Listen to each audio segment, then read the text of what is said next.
അംഗങ്ങളെ, വിശിഷ്ടാതിഥികളെ, നമ്മള് ഇന്ത്യയിലെ സ്വാതന്ത്ര്യദിനം ആഘോഷിക്കുകയും കന്യകാമറിയത്തിന്റെ സ്വർഗാരോപണ തിരുനാളും സംയുക്തമായി ആചരിക്കുന്ന ഒരു ദിവസം കൂടിയാണ്. ഇന്ന് ഈ വേദിയിൽ നമ്മളിവിടെ ആദരിക്കുന്ന വ്യക്തിത്വങ്ങളുണ്ട്. അതുപോലെ തന്നെ എല്ലാ കാര്യങ്ങളും പറഞ്ഞ് മുന്നോട്ട് നടത്താൻ വേണ്ടി എന്ത് പ്രശ്നങ്ങളെയും പരിഹരിച്ച് മുന്നോട്ട് നടത്താൻ വേണ്ടി നമ്മോടൊപ്പം നിൽക്കുന്ന ഒരു വ്യക്തി കൂടിയാണ് വർക്കിംഗ് പ്രസിഡന്റ് ജോസേട്ടന്റെ നമ്മുടെ ഈ യോഗത്തിലേക്ക് സ്നേഹപൂർവ്വം നമ്മളോടൊപ്പം നിൽപ്പുണ്ട്. അവരെയും പ്രത്യേകമായിട്ട് ഇന്നത്തെ ഈ മീറ്റിംഗിലേക്ക് ഹാർദവമായിട്ട് സ്വാഗതം അരളി ഒരിക്കൽ കൂടി എൻ്റെ വക ഒരു സ്വാഗതം കൂടി എല്ലാവർക്കും നൽകുന്നു. കാക്കശ്ശേരി സമാജത്തിൻ്റെ പ്രവർത്തനങ്ങളെപ്പറ്റി ഞാൻ ദീർഘമായിട്ട് പറയേണ്ട കാര്യങ്ങളില്ല. നമുക്കിപ്പോൾ മീഡിയ ഒക്കെ ഉള്ളതുകൊണ്ട്, വാട്സപ്പ് ഉള്ളതുകൊണ്ട്, വാട്സപ്പിൽ കാക്കശ്ശേരി ഫാമിലി അല്ലെങ്കിൽ കാക്കശ്ശേരി സമാജം ഏതെങ്കിലും ഉണ്ടെങ്കിൽ ഫാമിലി ആയിരിക്കും കുറച്ചുകൂടി ബെറ്റർ. അതാണെങ്കിൽ ആ മീഡിയയിൽ ആരെങ്കിലും ഇല്ല എന്നുണ്ടെങ്കിൽ അതൊന്ന് ആഡ് ചെയ്ത് പോകാനായിട്ട് പ്രത്യേകമായിട്ട് താല്പര്യപ്പെടുകയാണ്. കാര്യം അതിൽ നമുക്ക് എല്ലാ ആക്ടിവിറ്റീസും ഒരു ദിവസം 2-3 പോസ്റ്റെങ്കിലും അതിലുണ്ടാകാറുണ്ട്. നമ്മുടെ ബഹുമാനപ്പെട്ട വർഗീസ് അച്ഛൻ നിരന്തരമായിട്ട് അതിൽ നമ്മളെ ഒരു ആപ്തവാക്യം തന്ന് നമ്മളെ ചെയ്യാറുണ്ട്. അതോടൊപ്പം തന്നെ മിസ്റ്റർ ആന്റണി എപ്പോഴും അതിനെ ലൈവായിട്ട് കൊണ്ടു നടക്കുന്ന ഒരു വ്യക്തിയാണ്. റേഡിയോ ന്യൂസ് അടക്കം അതിലേക്ക് നമുക്ക് തരുന്നത്. റേഡിയോ കേൾക്കാനോ അല്ലെങ്കിൽ TV കാണാനോ സൗകര്യമില്ലാത്ത വ്യക്തികൾക്ക് റേഡിയോ എല്ലാ ദിവസത്തെ ആകാശവാണി 2 ന്യൂസും അദ്ദേഹം നമ്മളെ കേൾപ്പിക്കുന്നുണ്ട്.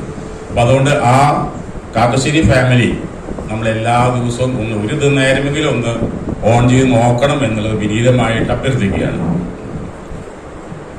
ഇന്നത്തെ ഈ യോഗം വളരെ സന്തോഷകരമായിട്ട് നമ്മൾ തുടങ്ങി വെച്ചു. നമുക്ക് കുറച്ച് പേര് കൂടി വരാനായി ഒത്തുകൂടി ആഘോഷിക്കുകയാണ്.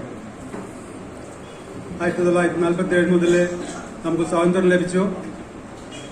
ഇന്ന് 78ാമത്തെ സ്വാതന്ത്ര്യ ദിനം നമ്മൾ ഇന്ന് മൊത്തമായിട്ട് ആഘോഷിക്കുകയാണ്. 1947 മുതൽ നമുക്ക് സ്വാതന്ത്ര്യം ലഭിച്ചെങ്കിലും ഇന്നും നമ്മുടെ ചില ഭാഗങ്ങളിൽ, ഇന്ത്യയിലെ ചില ഭാഗങ്ങളിൽ സ്വാതന്ത്ര്യം ലഭിച്ചോ ഇല്ല എന്ന് തന്നെ നമുക്ക് വേണ്ടി പറയേണ്ടി വരും. ഇന്നത്തെ ഭരണാധികാരികൾ അവിടേക്ക് തികച്ചും നോക്കുന്നില്ല എന്ന് വേണമെങ്കിൽ പറയാം. ഞാൻ ഭോപ്പാലിരിക്കുന്ന കാലത്ത് ഒരു ഗ്രാമത്തിലേക്ക്, അടുത്തുള്ള ഗ്രാമത്തിലേക്ക് പോയപ്പോൾ അവിടുത്തെ കാര്യങ്ങളെല്ലാം നിശ്ചയിക്കുന്നത് അവിടെ സർപഞ്ച് എന്ന് പറയും, അവിടുത്തെ ഗ്രാമത്തിലെ തലവൻ. ആ തലവനാണ് അവിടുത്തെ ഗ്രാമം. ഒന്ന്, ഇന്ത്യ മഹാരാജ്യത്തിലെ 145 കോടി ജനങ്ങളുടെ ഒരുവനായി നമ്മൾ ഓരോരുത്തരും ഇന്ത്യയുടെ സ്വാതന്ത്ര്യ ദിനം ആഘോഷിക്കുകയാണ്. രണ്ടാമതായിട്ട്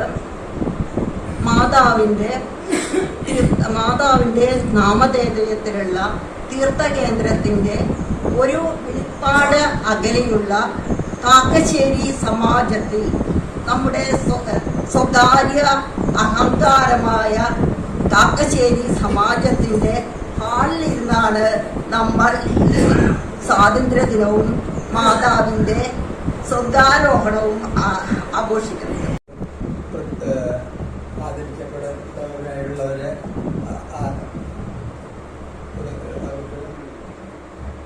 വിശിഷ്ട വ്യക്തികളെ, ആദ്യമേ തന്നെ ഞാൻ ഏവർക്കും നമ്മൾ രാജ്യത്തിന്റെ 78ാം സ്വാതന്ത്ര്യ ദിനം ആഘോഷിക്കുന്നതിനോടൊപ്പം തന്നെ പരിശുദ്ധ കന്യകാമറിയത്തിന്റെ സ്വർഗാരോപണ തിരുനാളിന്റെ എല്ലാ മംഗളങ്ങളും നേരുന്നു.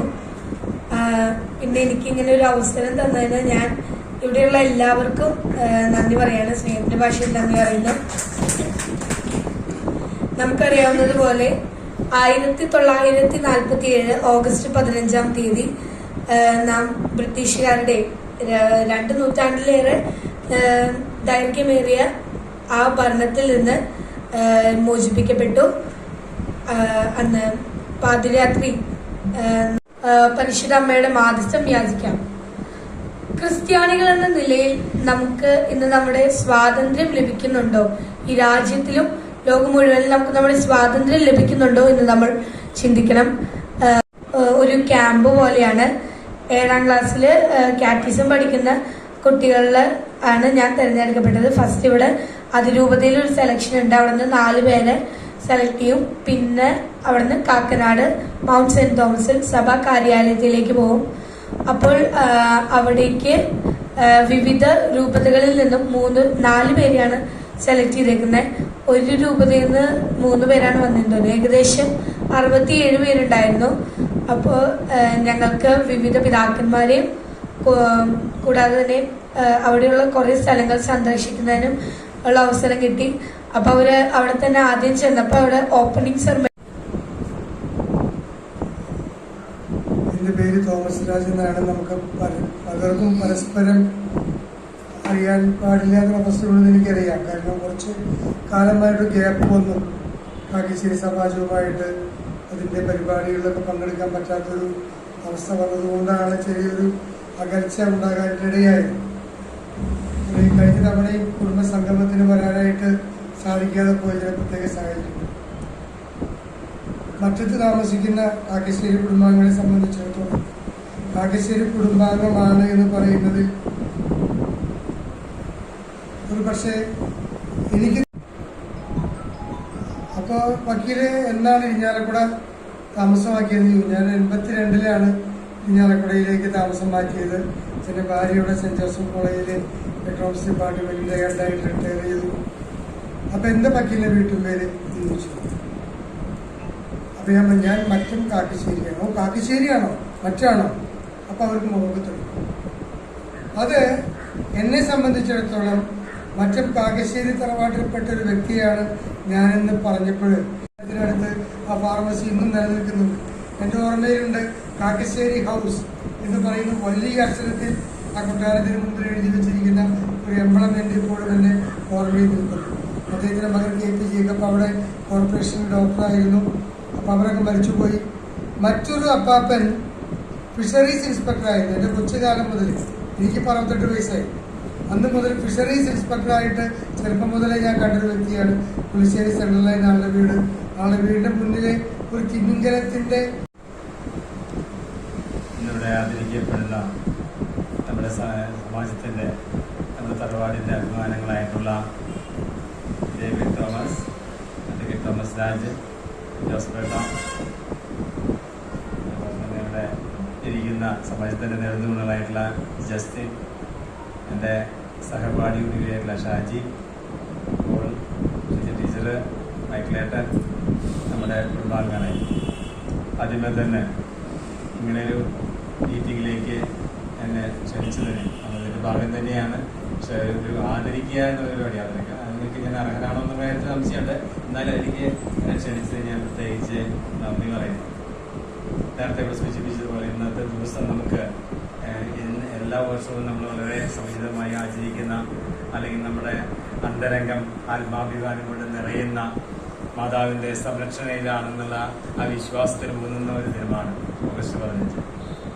78 വർഷങ്ങൾക്ക് മുമ്പ് നമുക്ക് സ്വാതന്ത്ര്യം ലഭിച്ചപ്പോൾ, നേരത്തെ ഡേവിഡ് പറഞ്ഞതുപോലെ 200 വർഷത്തിലധികം കോളനി വാഴ്ചയ്ക്ക് ശേഷം നമ്മുടെ ധീര നേതാക്കളുടെ പരമാതാവിന്റെ കുന്നത്ത് ആ മാതാവിന്റെ അടുത്ത് ഒരു വട്ടമെങ്കിലും മനസ്സുരുകി പ്രാർത്ഥിക്കാതെ ഒരു ഉണ്ടായിട്ടുണ്ടാവില്ല.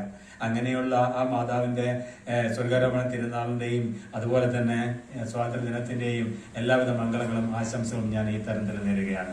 ഭാരവാഹികളെ, മറ്റു നമ്മുടെ കുടുംബാംഗങ്ങളെ എല്ലാവർക്കും പ്രത്യേകമായി നമ്മളെ ഈ സന്നിധിയിലേക്ക് ക്ഷണിച്ചതിനെ കുറിച്ച് ഞാൻ എല്ലാവർക്കും ഒരിക്കൽ കൂടി നന്ദി പറയുകയാണ്. അതിന് പുറമെ എനിക്ക് സംഗീതത്തിന്റെ ഏറ്റവും വലിയൊരു പ്രത്യേകത പറയുകയാണെങ്കിൽ, നമ്മുടെ ഔസേപിതാവിന്റെ ഒരു അനുഗ്രഹ വർഷം എന്ന് വെച്ചാൽ രൂപത ഡിക്ലെയർ ചെയ്യണ്ടായി. അപ്പൊ അതില് ഒരു സംഗീത ആൽബം ഉണ്ടാക്കിയിട്ട് നമ്മളത് പ്രസന്റ് ചെയ്യണം. അപ്പൊ അങ്ങനെ പ്രസന്റ് ചെയ്യുമ്പോൾ എന്തുണ്ടെന്ന് വെച്ചാല് അതില് ഒരു 13 പേര് ഫിലിമിൽ ഉള്ള ആർട്ടിസ്റ്റ് ആയിരുന്നു. സിനിമ ലോകത്ത് സംഗീതത്തിൽ തിളങ്ങി നിൽക്കുന്ന പാട്ടുകാരായിരുന്നു 13 പേര്. പിന്നെ 40 പേരാണ് മൊത്തം ഉണ്ടായിരുന്നത്. അതിൽ അനവധി സംഗീത പ്രതിഭകളും ഒക്കെ ഉണ്ടായിരുന്നു, പങ്കെടുത്തിരുന്നു. പക്ഷെ അതില് ഫസ്റ്റ് ഞാനായി. പക്ഷെ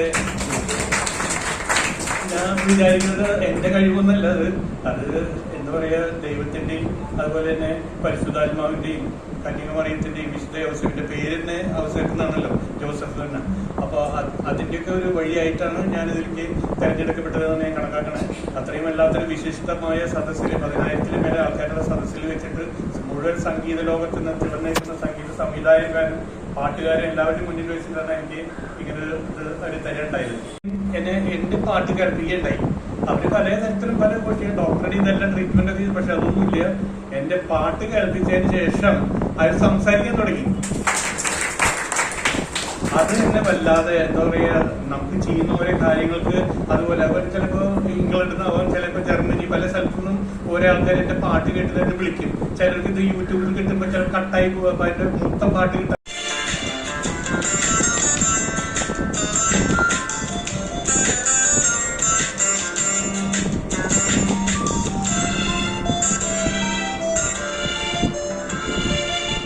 വിശുദ്ധ യൗസേപ്പിൻ ഓമനയായ വാത്സല്യ നിധിയാണ് പൊന്നീശോ. തൊഴിലാളികൾക്കും മാനവകുലത്തിനും മധ്യസ്ഥനായ യൗസേപ്പിതാവ്. വിശുദ്ധ യൗസേപ്പിൻ ഓമനയായ വാത്സല്യ നിധിയാണ് പൊന്നീശോ. തൊഴിലാളികൾക്കും മാനവകുലത്തിനും മധ്യസ്ഥനായ യൗസേപ്പിതാവ്.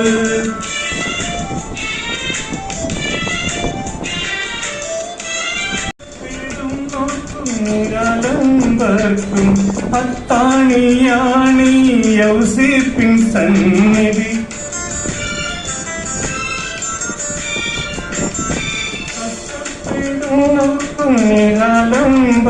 ും അത്താണിയാണ് യൗസേപ്പിൻ സന്നിധി. സന്നിധമേരിക്കും ഈശോയ്ക്കും പാലനം. സന്നിധമേരിക്കും ഈശോയ്ക്കും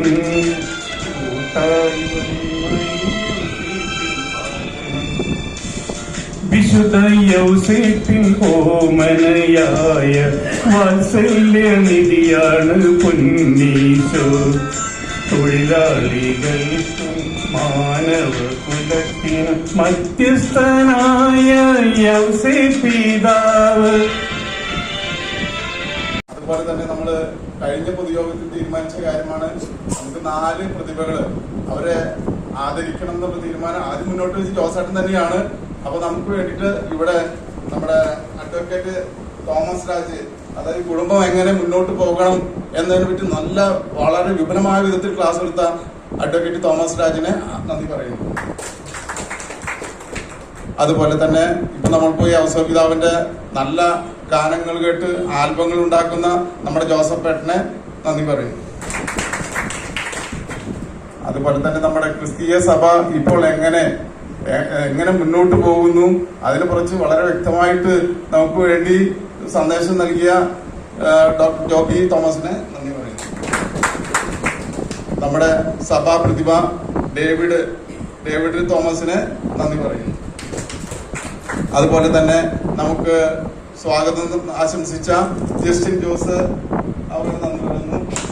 അതുപോലെ ആശംസകൾ നൽകിയ ഷാജി കെ സൈമൻ, റീന, മൈക്കിളേട്ടൻ എല്ലാവരെയും സ്വാഗതം ചെയ്യുന്നു. അതുപോലെ തന്നെ നമ്മുടെ ഈ യോഗം ഇത്ര ഭംഗിയായിട്ട് എല്ലാ കാര്യങ്ങളും മുൻപന്തിയിൽ നിൽക്കുന്ന നമ്മുടെ PRO PUസിനെ വളരെ സന്തോഷപൂർവ്വം യോഗത്തിലേക്ക് നന്ദി പറയുന്നു.